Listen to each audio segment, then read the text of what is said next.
Em 90 segundos tu não faz nem um miojo, mas eu te ensino as matérias que tu tem até hoje. Então senta aí e começa a quebrar ATP pra ter energia pra tua mente processar e entender que a probabilidade de você ir bem no Enem tá ligada direto aos meus raps também. Então começa com humanas, só sei que nada sei, mas sei que saí da vida e pra história eu entrei. Se o clima esquenta e tua caneta falhou, fica tranquilo, a esfera dela dilatou com calor. Eu sou flúor com oxigênio, dá pra completar, evoluir melhor que o Darwin poderia imaginar. Se tinha uma pedra no caminho, pode crer que eu já chutei absoluto no rap. Eu nasci pra ser rei, criei uma sociedade aos modelos de Durkheim. O mecanismo dela própria é que diz pra onde vai minha inspiração. Thomas Edison dizia: é 1% e o restante o trabalho que faz. Então senta o rabo aí que eu vou te ensinar. Sometimes rap is the best way to learn, rapá. Eu não compreendo, pero não puedo hacer. É só estudar e ouvir as dicas que eu dou pra você. Confere suas respostas e faz tudo com calma. Manda bem na redação, faz do fundo da alma. Esse é o tópico frasal, ainda tem argumentação. E a resposta pra você eu deixei na conclusão. Se tá nervoso, se acalma pra mandar bem. E se liga nos vídeos que eu te preparo pro Enem.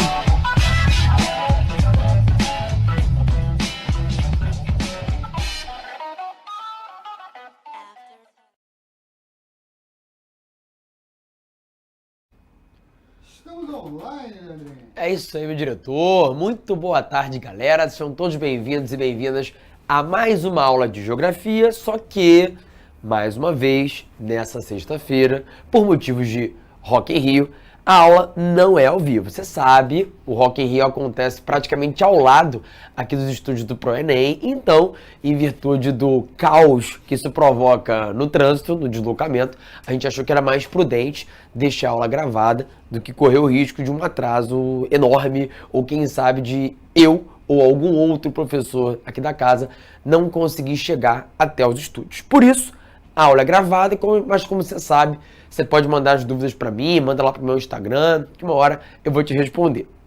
Nessa aula de agora, vamos continuar falando sobre América Latina, sendo que na última semana, na última aula, eu falei sobre a América Latina, focando numa análise do México e da América Central. Aí aqui está um resumo de algumas coisas importantes que eu quero que vocês não se esqueçam. Então, deem aí o seu print, caso não tenham dado o print na semana passada. E aí, lembra de uma coisa.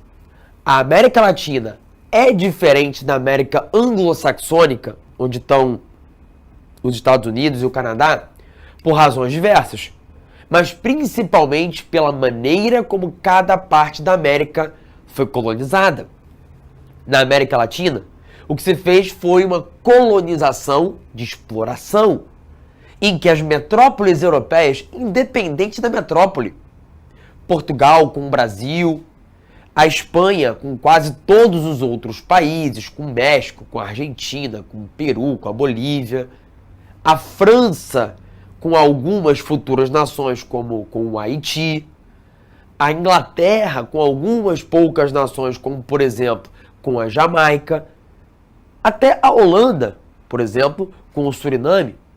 Todas essas foram metrópoles europeias que ocuparam a América Latina, tirando dela recursos naturais, produtos agrícolas, minérios, enfim, produtos primários, e que obrigaram essas colônias, hoje países independentes, a terem a sua economia se baseando nisso, na produção de mercadorias primárias, com baixo valor agregado, o que, claro, não conseguiria dar a essas colônias dinheiro suficiente para que um dia elas pudessem ser países desenvolvidos. Ou seja, a maneira como a América Latina foi colonizada dificultou muito o desenvolvimento de infraestrutura, fez com que a indústria só começasse a se desenvolver muito mais tarde do que nos países que lideraram revoluções industriais ou nos Estados Unidos, cuja colonização foi diferente. Atrapalhou o desenvolvimento tecnológico e, claro, sem conseguir desenvolver nada disso, infraestrutura, indústria, tecnologia, como é que você vai conseguir ganhar dinheiro suficiente para melhorar as condições sociais da população que habita ali? Não vai.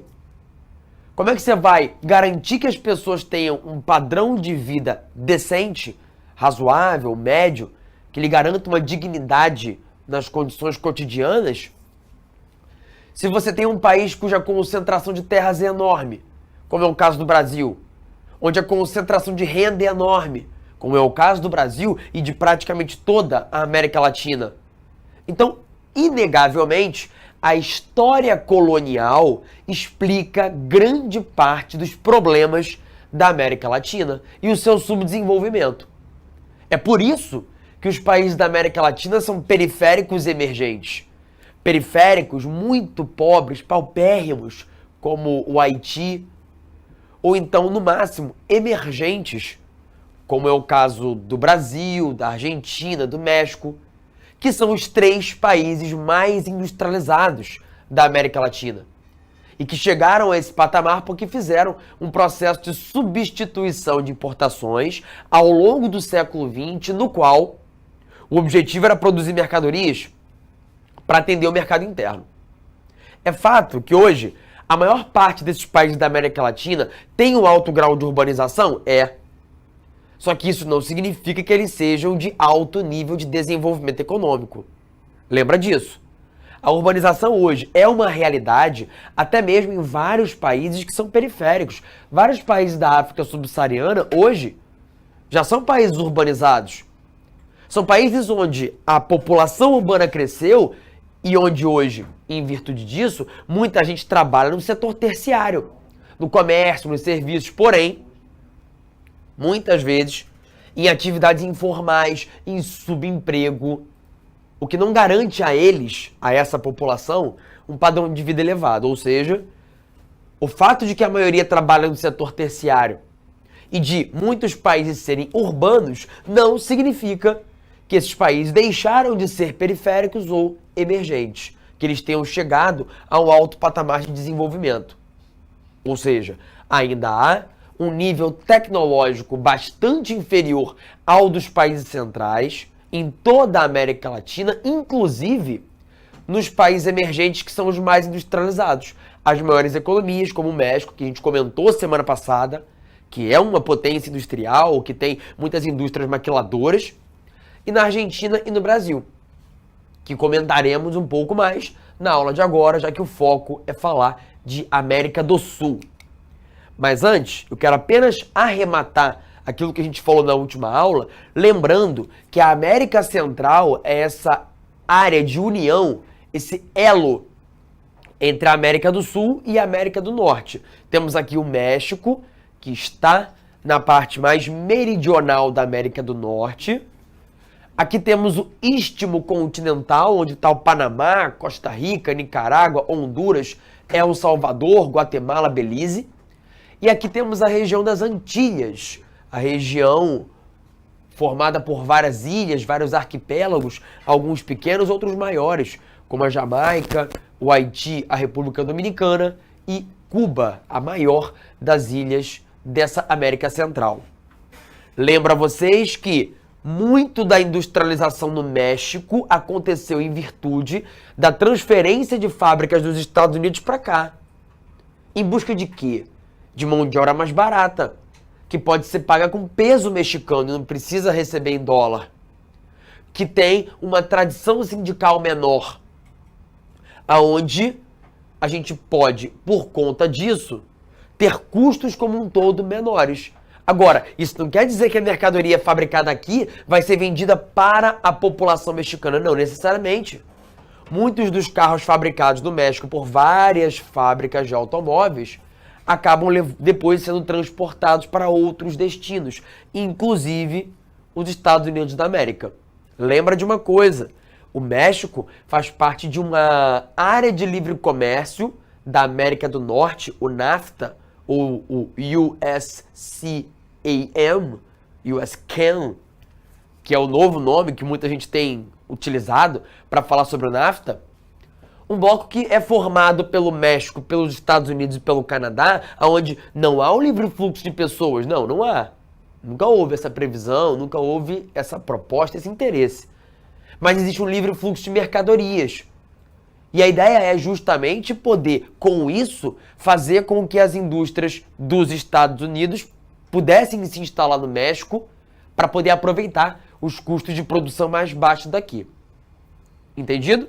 Passemos então agora para essa outra imagem aqui, só para eu lembrar a vocês que o caso cubano é diferente porque Cuba fez uma revolução, passou por um processo histórico e econômico muito diferente dos outros países da América Central, especialmente num contexto de Guerra Fria, quando foi embargada pelos Estados Unidos, que criou um bloqueio econômico em vigor até hoje e que estrangula as finanças do arquipélago cubano, tanto com os Estados Unidos, com o resto do mundo também, já que muitos países têm medo, evitam ou simplesmente não fazem negócios com Cuba pelo medo de que os Estados Unidos possam praticar com eles algum tipo de retaliação.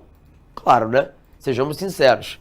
Se você tem negócios a fazer com todo mundo e existe um comprador que quer comprar de você, mas que tem pouco dinheiro, e tem outro comprador com muito dinheiro, um comprador com muita grana, que diz, olha, eu vou comprar de você o que você tem para me vender, mas se você fizer negócio com eles, eu não te compro mais nada. É o que fazem os Estados Unidos. Os Estados Unidos há tempos ameaçam os países que fazem ou que pensam em fazer comércio com Cuba, dizendo que, ao fazer comércio com Cuba, automaticamente o país ou a empresa em questão não poderá fazer comércio com os Estados Unidos. Os navios que passam por Cuba para comprar ou para deixar a mercadoria, depois são proibidos por meses de atracar nos Estados Unidos. E aí eu repito, no mundo em que o dinheiro está quase sempre em primeiro lugar, em que os negócios e o lucro é que estão quase sempre em primeiro lugar, é claro que uma empresa ou um país não vai pensar duas vezes. Ao invés de fazer comércio com Cuba, vai preferir fazer comércio com os Estados Unidos, a maior das economias do mundo. Logo, esse bloqueio econômico imposto pelos Estados Unidos à economia cubana acaba na prática fazendo com que aconteça um embargo e a proibição ao comércio, não só entre empresas americanas e Cuba, mas entre empresas de muitos outros países que têm nos Estados Unidos um grande parceiro comercial e não vão, claro, perder ou querer perder essa parceria econômica. Nisso, é bom lembrar de uma coisa. Muitas empresas que produzem certos tipos de mercadoria são americanas, possuem o monopólio sobre dada tecnologia e isso impede que Cuba tenha acesso a esse tipo de mercadoria. Um exemplo são alguns tipos de vacina. Alguns tipos de vacina para determinados tipos de doença simplesmente não são ofertadas em Cuba e a população não pode se proteger da doença que a vacina em questão protege, porque são vacinas feitas exclusivamente por empresas americanas e que não podem fazer comércio com os cubanos. Dá para falar também no caso das grandes redes financeiras como a Visa, a Mastercard, empresas que acabam não fazendo transações comerciais com Cuba. E aí imagina, num mundo onde quase todo mundo compra tudo por cartão de crédito, em que as transações financeiras fazem parte do dia a dia de muita gente.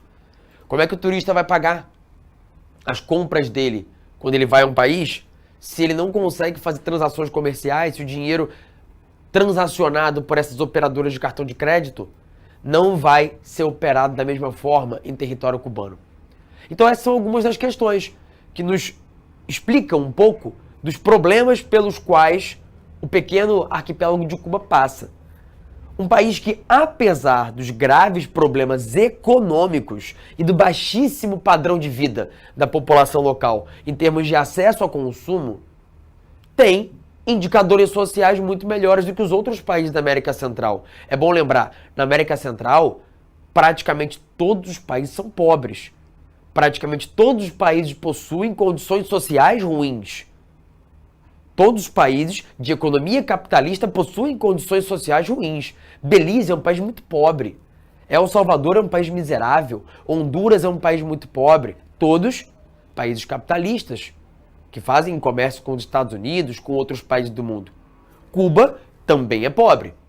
Tem um regime diferente, tem um regime de partido único, considerado por muitos uma ditadura, no mínimo uma autocracia, por outros não, as avaliações variam, mas fato é que o modelo político e econômico de Cuba é diferente do restante dos outros países da América Central.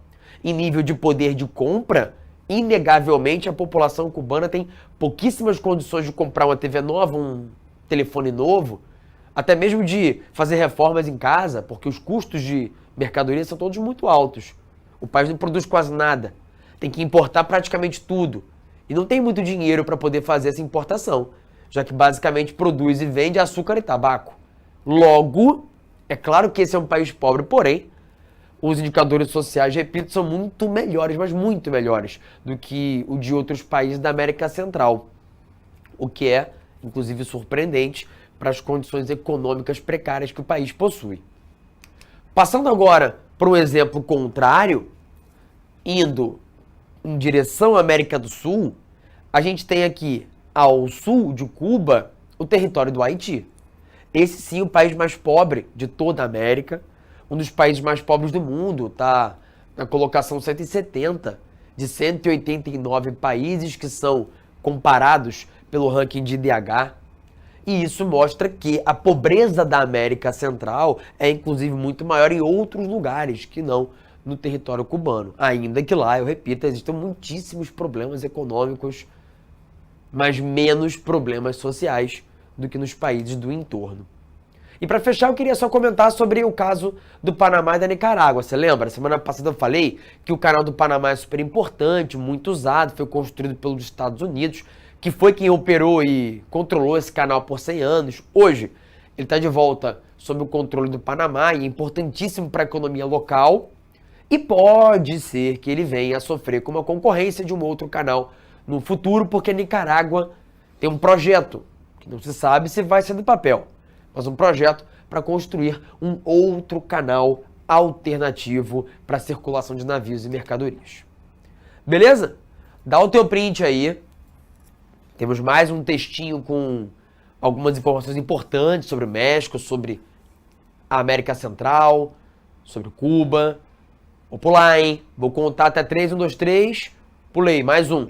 Para você dar um print agora sobre algumas informações em relação a Nicarágua, Haiti, as Bahamas, que inclusive eu não comentei muito na semana passada não. As Bahamas são um arquipélago, um conjunto de ilhas que ganha muito dinheiro com o turismo, já que ele tem águas caribenhas belíssimas, mas também com fontes de dinheiro de origem duvidosa. Bahamas é um paraíso fiscal, que é o nome que se dá para os lugares onde o controle sobre a origem do dinheiro não é lá o maior do mundo.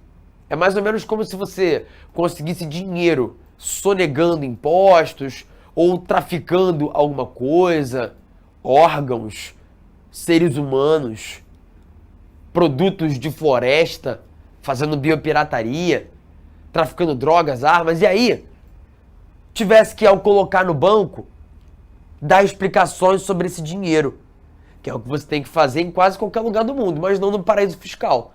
Tu pode chegar lá com a maletinha cheia de dólares e um pouquinho de sangue escorrendo e ninguém vai te perguntar de quem é aquele sangue, qual é a origem daquela grana, simplesmente botam lá o dinheiro no cofre pra você, te dão a chave e falam, ó, beijo, fica tranquilo que aqui tá garantido. As Bahamas são, portanto, um paraíso para quem tem dinheiro de origem ilegal. E isso inclui grandes empresas, grandes empresários, jogadores de futebol. Há alguns anos atrás rolou um escândalo público de alguns jogadores famosos, talvez vocês lembrem quem, tinha até brasileiro na história, tinha vencedor de bola de ouro na história, cujo dinheiro estava aí na América Central, em paraísos fiscais, para poder fugir da cobrança de impostos. Pois é, então a galera dribla tudo, né? Até a Receita Federal. Bora! Vamos agora falar um pouquinho mais sobre a América do Sul. Saí da América Central, cheguei na América do Sul, que é onde está o Brasilzão da massa, que é o maior dos países da América do Sul, disparado. Temos aqui um outro país muito grande também, a Argentina, nossa vizinha e com quem fazemos muito comércio. Eu queria lembrar a vocês que o maior parceiro comercial do mundo para o Brasil É a China. Olhando para os outros países do mundo, nosso segundo maior parceiro comercial são os Estados Unidos. E faz sentido, né? São dois países muito grandes, muito populosos e com muito dinheiro, com economia grande, claro. Se são as duas maiores economias do mundo, eles vão comprar muito de todo mundo, inclusive do Brasil. E aí, a terceira colocação, quanto à parceria comercial do Brasil com outros países, é da Argentina. Óbvio, a Argentina é um país populoso, com uma população que é grande, que tem um poder de consumo bom. Claro, não, nem todo mundo, não. Claro, a Argentina empobreceu nos últimos anos, empobreceu, mas continua tendo um poder de compra suficiente para poder comprar do Brasil, por exemplo, mercadorias industrializadas. O Brasil vende carro, e quem é que compra? A Argentina. Não é a China que vai comprar carro da gente, não. Não são os Estados Unidos que vão comprar carro da gente, é a Argentina. O Brasil vende muitos produtos industrializados para eles, por isso que é bom manter boas relações diplomáticas. Ou você vai brigar com um país com quem você faz negócios, com um país para quem você vende muita coisa, com um país do qual você compra muita coisa. Não faz sentido. Nesse momento, o governo da Argentina é chefiado por um personagem que é um personagem novo na política, um outsider, que se vende como um não político, como alguém que é diferente dos demais e que não tem mantido relações muito boas com o governo brasileiro, não. Isso muito mais para as câmeras do que no mundo real. Essa é a verdade. Javier Milei, antes de se eleger presidente da Argentina, disse que não ia mais fazer negócios com o Brasil nem com a China, porque não fazia negócios com um comunista. E aí eu acho engraçado como é que as palavras vão perdendo o significado de tão mal usadas que são, né? Por exemplo, dando nome aos bois, na minha opinião, e aí é uma opinião, tá? Que eu acabo tendo que exprimir para poder explicar algo para vocês. Eu tento evitar ao máximo opiniões pessoais, mas de vez em quando eu preciso passá-las aqui. Eu acho, na minha opinião, que o uso da palavra fascismo foi tão alargado, em especial por pessoas de espectro político e ideológico à esquerda, que perdeu o significado. Quando você chama todo mundo de fascista, fica difícil identificar quem realmente é. Então fica aí a minha crítica para quem pensa no ramo espectro ideológico de esquerda. Tal como a palavra comunista ou socialista foi profundamente alargada e perdeu o significado. Porque se você chama todo mundo de comunista, você não está chamando ninguém pelo nome adequado. Hoje em dia é impressionante, como basta você falar de distribuição de renda para alguém apontar o dedo e gritar comunista. Basta você falar de que há problemas sociais e que talvez seja importante o Estado olhar para aquelas pessoas e fazer um programa de distribuição de renda. Talvez seja um problema da conta do Estado para alguém dizer comunista, tá gastando dinheiro público, tá errado. E aí, gente, vamos lá, né? Isso até vale se você é um candidato que quer chamar a atenção, que quer atrair os olhares e os votos, e aí você vai e fala essas bobagens, sabendo que não é verdade, mas que muitos vão acreditar. Agora, se você é um indivíduo comum e realmente acredita nessa balela, poxa, você precisa estudar um pouquinho mais, precisa rever os conceitos para poder usar as palavras da maneira como é adequado que elas sejam utilizadas, né? Pois bem, então o presidente atual da Argentina, numa clara estratégia para ganhar a atenção da juventude, que é impetuosa, que gosta dos memes, da lacração, da imitação, da mitagem, começou a usar determinados códigos, signos gestuais que incluem dizer que o Brasil é comunista, que inclui dizer que todo mundo que é adversário dele é comunista, que inclui pegar uma motosserra e dizer que vai cortar os impostos, que vai acabar com as estatais. Isso tudo é muito caricato, é constrangedor, é uma coisa meio infantil, infantiloide, né?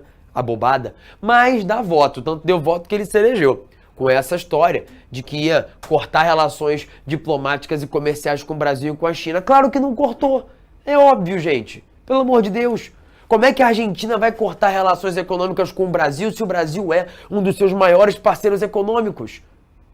Como é que a Argentina vai cortar relações econômicas com a China se a China é o país com quem a Argentina mais faz negócio? Só se fosse uma tática suicida, uma estupidez completa. Então é importante para você que acompanha aí as notícias, o mundo, vê as redes sociais e às vezes fica meio perdido, tentar diferenciar o que é o discurso, a propaganda eleitoral do que é de fato a política pragmática. A Argentina e o Brasil vão continuar tendo relações comerciais porque é fundamental para os dois. Você grita ali, ó, xinga o outro em público, mas no WhatsApp, no segredinho, vai lá pedir desculpa. E vai dizer, não, pô, só você sabe, né, poxa, eu gosto de você e tal, mas é porque eu preciso fazer isso pras câmeras. Eu tenho que alimentar meus seguidores que estão ali babando de raiva. Eu tenho que alimentar meus eleitores que eles gostam desse tipo de presepada. Então o Brasil e a Argentina possuem, não vai cair nesse conto não. Apareceu lá na questão, falando sobre relações comerciais Brasil e Argentina, não vai achar que o Brasil não tem relações com a Argentina só porque você viu que o presidente da Argentina disse que não vai ter relações com o Brasil. Por favor.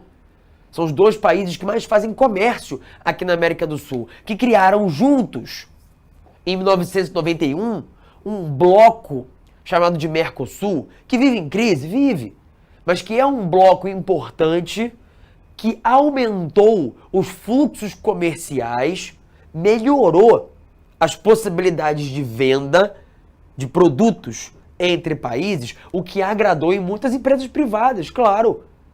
Imagina se você não é um empresário brasileiro do agro e se você não vai ficar, ó, sorrindo à toa em poder vender seus alimentos para a Argentina, em poder vendê-los para o Uruguai, para o Paraguai, para a Venezuela, para a Bolívia, porque é isso que você faz quando entra num bloco comercial. Consegue fazer mais negócio. Isso é ruim para o capitalista? É claro que não, ele quer fazer negócio. Então o Mercosul, apesar do nome, Mercado Comum do Sul, é uma união aduaneira, um bloco econômico do tipo União Aduaneira, que foi criado em 1991 pelo Tratado de Assunção. E originalmente, nós tínhamos 4 membros. Brasil e Argentina, os mais importantes, essa é a verdade, maiores, mais populosos, com mais dinheiro, mais indústria. Uruguai e Paraguai, bem menos relevantes. E em 2013, a gente passou a ter a participação de um outro membro, a Venezuela. Ou melhor, a Venezuela ingressou nesse bloco e foi suspensa recentemente em virtude de, segundo os outros membros do Mercosul, ter descumprido a cláusula democrática. Como assim? Essa suspensão já foi ativada para um outro país, para o Paraguai. O Paraguai já foi suspenso e voltou. E foi suspenso sob a alegação de que o pessoal lá não estava respeitando o processo democrático. Rolou um golpe de Estado, essa é a verdade. Contra o então presidente Fernando Lugo. E aí, pessoal, assim não dá.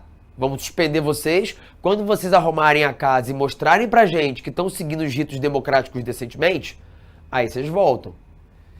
E o Mercosul fez o mesmo com a Venezuela. Então, a Venezuela é um membro do Mercosul? É, mas está suspensa. E o Paraguai? Já voltou. E a Bolívia? Entrou. A Bolívia acabou de entrar.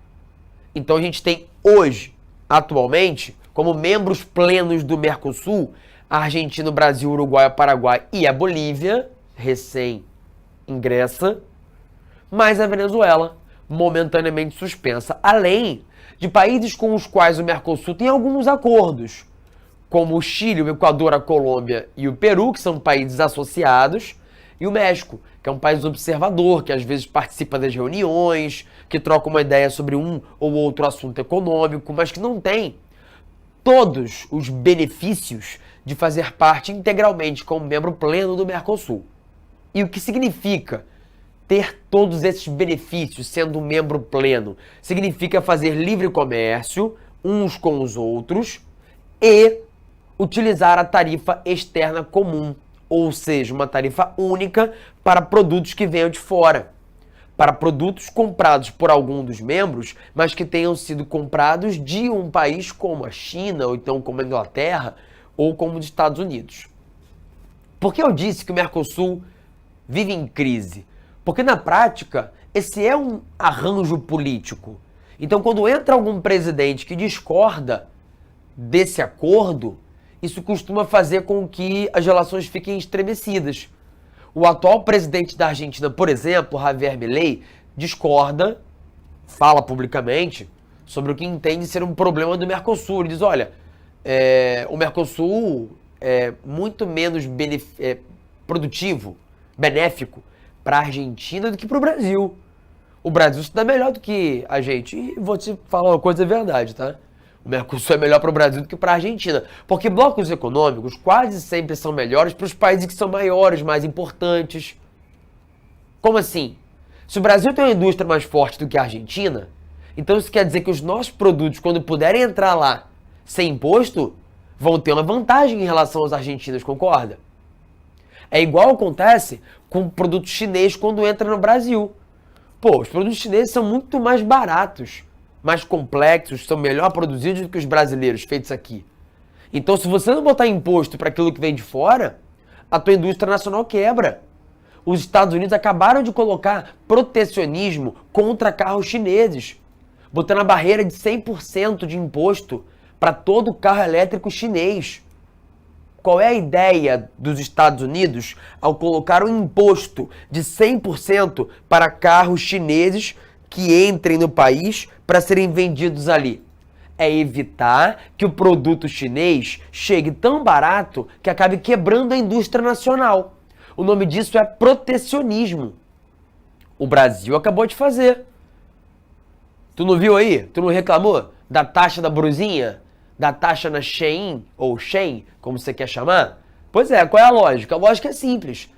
Se você consegue comprar um produto na Shein bem mais barato que você compra aqui na C&A, na Renner, na Riachuelo, tu vai comprar aqui por quê? Não vai. Vai comprar fora. E aí, se todo mundo que é brasileiro começar a comprar coisa da Shein, isso vai entrar aqui no Brasil, vai virar o consumo dos brasileiros, deixando de gerar consumo nas indústrias e nas lojas do Brasil, que vão quebrar. Quebrando elas, as lojas brasileiras, não vão mais contribuir com o imposto. Quebrando, não vão mais gerar emprego. E aí a economia nacional tende a minguar. Então essa é a ideia. Eu sei que a gente que é consumidor fica irritado com o imposto, né? Pô, eu tava comprando minha brusinha lá, baratinha, sacanagem, tem que pagar imposto agora? Pois é, por quê? Para poder não quebrar a indústria nacional. Para poder não fazer com que a tua economia do momento acabe se transformando em uma crise generalizada no futuro. É o que os Estados Unidos fizeram. Você pode não concordar? Pode. Mas é o que a Europa está fazendo também. Com produto chinês, está botando imposto. Então a ideia de você botar imposto contra aquilo que vem de fora é você proteger a indústria nacional. A ideia do Mercosul, ao criar uma tarifa externa comum, é botar imposto para tudo que venha de fora do bloco. Para que a Argentina compre a brusinha brasileira, ao invés de comprar a brusinha chinesa. Para que o Uruguai compre produto brasileiro, ao invés de comprar produto chinês. Para que o Brasil compre produto boliviano, ao invés de comprar produto chinês. É essa a lógica de um bloco econômico como o Mercosul, uma união aduaneira que tem uma tarifa externa comum. Ok? Prosseguindo. Além desses dois países bem grandes, o Brasil e a Argentina, existem outros países aqui, como o Uruguai, o Paraguai e a Bolívia, todos membros do Mercosul, e os outros que já têm outras alianças entre si, como, por exemplo, Chile e o Peru. Chile e Peru, que junto com a Colômbia e o México, fundaram, há alguns anos atrás, um bloco econômico chamado Aliança para o Pacífico. Aliança para o Pacífico é uma zona de preferência tarifária, que visa ser uma área de livre comércio. Há planos para que no futuro possa haver circulação livre de pessoas também, mas por enquanto isso ainda não existe. A A Aliança para o Pacífico foi criada por 4 países que entenderam que se fizessem uma aliança entre si, podiam fortalecer suas respectivas economias para poder aumentar seus índices de exportação, tanto uns para os outros, quanto para a Ásia. Olha quem está aqui do outro lado do Oceano Pacífico, o Japão, a China, lugares com grande mercado consumidor, economias muito grandes. O que interessa a esses países que querem fazer comércio ou mais comércio com esses 2 gigantes asiáticos. Então dá para dizer que hoje na América Latina existem 2 importantes blocos regionais, o Mercosul e a Aliança para o Pacífico. Só que essas não são as únicas estratégias políticas e de integração regional que existem aqui na área. Temos, por exemplo, a Unasul, a União das Nações Sul-Americanas, um bloco formado por todos os países da América do Sul, com o interesse de ser um fórum político de discussões políticas e que permita, no médio e longo prazo, uma integração econômica, comercial e de infraestrutura. Esse bloco, a Unasul, prevê que sejam construídas, por exemplo, vias de integração, como estradas, como rodovias, que fazem parte de um projeto chamado IRSA, Iniciativa de Integração de Infraestrutura Sul-Americana, que inclui, por exemplo, a construção de um eixo de integração entre o Atlântico e o Pacífico, para que nós possamos ter não só a circulação de pessoas facilitada, mas de mercadorias. É bom que você lembre que aqui eu tenho uma Cordilheira dos Andes, né? E que essa Cordilheira dos Andes acabou por muito tempo, e até hoje, dificultando o fluxo comercial e humano de pessoas entre a parte oeste e a parte leste da América do Sul. Não é à toa que o Brasil tem vínculos muito mais fortes com esses países aqui do que com esses países. Tem uma barreira entre a gente, 2, na verdade, a Cordilheira dos Andes e a própria Floresta Amazônica. Por isso que a gente tem um Mercosul que não inclui, não da mesma maneira, os países que estão do lado de cá, porque a gente nunca teve um vínculo histórico, um vínculo de comércio e política tão intenso quanto os países da costa oeste da América do Sul. Eu queria lembrar ainda a vocês que até pelo próprio tamanho da América do Sul, ela acaba tendo uma diversidade muito grande de paisagens climatobotânicas. Eu tenho aqui uma Amazônia que se estende para além do território brasileiro. Eu tenho aqui uma região de pampa, de pradaria, que se estende para além do Rio Grande do Sul, pega Uruguai e Argentina, e que representa exemplos de variedade enorme de paisagens naturais. Uma floresta equatorial, densa, higrófita, latifoliada, perennifólia, e uma área de vegetação herbácea, homogênea, gramínea. Temos aqui uma grande área de clima tropical, onde o que eu tenho é uma grande savana, o Cerrado, que se estende para além do Brasil. Temos aqui uma área desértica, que inclui a região do Atacama, banhado, o litoral oeste, por uma corrente marítima fria, que faz com que nós tenhamos chuva no oceano e não tenhamos chuva no continente. Então existe uma grande diversidade de paisagens climatobotânicas aqui na América do Sul, e isso condiciona, inclusive, as densidades demográficas. Você vai ver que essa área aqui é uma área de baixa densidade demográfica, e aqui eu tenho uma densidade demográfica muito maior. Você vai ver que boa parte da Argentina tem baixa densidade demográfica, porque ou o clima é muito frio por causa da Cordilheira dos Andes, ou porque está muito próximo já ao Polo Sul, ou é desértico. E aí a área que realmente vai ser densamente ocupada é a área das imediações do Rio Prata, do Rio da Prata, onde está Buenos Aires, que tem uma população muito maior do que qualquer outra cidade no território argentino. Já no caso dos países da Cordilheira dos Andes, a variação, a inclinação do terreno também vai influenciar nessa densidade demográfica, bem como aqui, ó, entre a Colômbia e a Venezuela, as áreas de floresta amazônica serão pouco habitadas. Ou seja, compreender as paisagens climatobotânicas é importante também para a gente compreender essa distribuição da população pelo território. Para fechar, eu queria fazer 2 comentários sobre a crise venezuelana e argentina. A Venezuela é a maior reserva de petróleo do mundo e está em crise há 10 anos. Uma das razões centrais para isso é a chamada doença holandesa, que é o nome que se dá em economia a quando um país tem uma excessiva dependência da exportação de um produto primário em específico, no caso, o petróleo. O que faz com que a Venezuela acabe muito vulnerável às oscilações do preço desse combustível. Cara, o petróleo já bateu $150 o barril e pouco depois caiu para 30. Como é que um país consegue sustentar sua economia se ele depende tanto de um recurso como o petróleo e as exportações da Venezuela dependem mais de 90% do petróleo?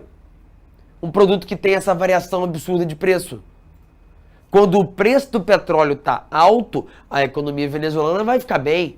Quando o preço despenca, cadê o dinheiro que você precisa mensalmente ter para poder pagar professor, para poder pagar servidor público, para poder pagar médico, para poder pagar as compras dos hospitais? Não dá. Então é muito complicado para um país que dependa tanto de um só produto ter uma estabilidade econômica. A Venezuela, portanto, tem um grave problema. Aumentou muito o gasto público sem se industrializar. No período em que o petróleo estava valendo muito, aí quando o petróleo despencou de preço, a Venezuela se arrebentou, não conseguiu pagar aquela estrutura que havia montado e de lá para frente a economia nunca mais conseguiu se recuperar. E o país vive sob uma crise de hiperinflação que tem a ver com a falta de mercadorias. Já no caso argentino, vou te falar uma coisa. A crise não vem há 5 anos, nem há 10. Aí o pessoal adora botar culpa, né? Adora botar culpa em alguém, é bom culpar alguém, né? A culpa é do governo de esquerda do Alberto Fernandes. A culpa é do Milei. Olha o Milei como entrou, não falou que ia resolver a crise? A Argentina está empobrecendo. As pessoas estão passando fome. A coisa piorou com o Milei, piorou mesmo, momentaneamente. Mas a verdade é que não tinha muito o que fazer não, tá? Não tem milagre para resolver o caso argentino. Se o que o Milei está fazendo vai a médio e longo prazo melhorar a situação, aí depende de muitos fatores. Mas o fato é, a crise argentina não é culpa dele. E olha que eu não gosto dele não, tá? Acho que é um cara bem doido. Ou pelo menos faz um personagem que funciona, né? Para essa grande massa pouco politizada que adora ficar batendo palma para maluquice em rede social. Pode ser que não seja tão maluco não, né? Seja só uma tática para as câmeras. Mas o fato é, independente de gostar dele ou não, é covardia colocar nele a culpa por todos os problemas, ou pela maioria, por qualquer problema que seja. Que a Argentina viva, pelo amor de Deus, o cara acabou de entrar no governo. Agora, o governo anterior, que foi muito ruim, um governo de esquerda muito ruim, também não tem culpa total sobre a crise que o país vive. Porque pegou o país em crise, herdando a crise de um governo anterior de direita, do Maurício Macri, que também foi um governo muito ruim, que já havia pegado o país em crise de um governo anterior que também foi ruim. Ou seja, a verdade é que a Argentina tem alternado políticos de direita, centro e esquerda no poder há mais de 30 anos e a maioria deles tem feito governos muito ruins. Muito ruins. Houve algumas exceções, como por exemplo o governo Néstor Kirchner, considerado por muitos, pela maioria, como um bom governo. Um governo que conseguiu reindustrializar um pouco a Argentina, equilibrar as contas. Mas a verdade é que a Argentina tem sofrido com bruscas mudanças de políticas econômicas a cada governo que passa. E se você não tem continuidade da política pública, não adianta. A economia não vai melhorar. Se entra um governo e fala, vou privatizar tudo. Aí vem o seguinte e fala, vou estatizar tudo. Ambos erraram por quê? Porque ambos estão fazendo políticas que nada tem a ver com o anterior, então não há continuidade. E não tem como você conseguir bons frutos para um país a longo prazo se as políticas são sempre de tiro curto. Ou seja, pelo menos desde o final dos anos 80, a Argentina está em crise. Essas crises aumentam ou diminuem de acordo com o tempo.